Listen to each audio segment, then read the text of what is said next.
ভারতের রাজনৈতিক মানচিত্রে পশ্চিমবঙ্গ দীর্ঘদিন ধরে এক অটল দুর্গ হিসেবে পরিচিত ছিল।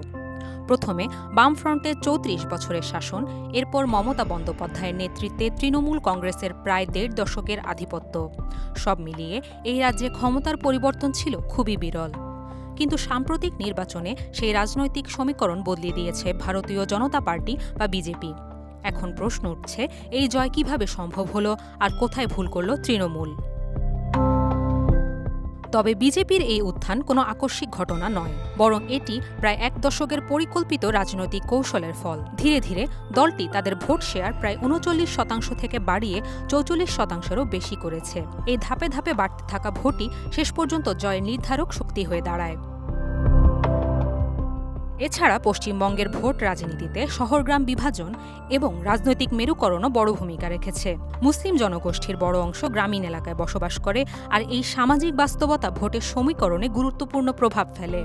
নির্বাচনী প্রচারণায় বিজেপি নিজেদেরকে স্পষ্টভাবে হিন্দু ভোটারদের দল হিসেবে তুলে ধরতে সক্ষম হয়। একই সঙ্গে শহরাঞ্চলে তারা সংগঠিত ও লক্ষ্যভিত্তিক প্রচারণা চালিয়ে রাজনৈতিক প্রভাব বিস্তার করে।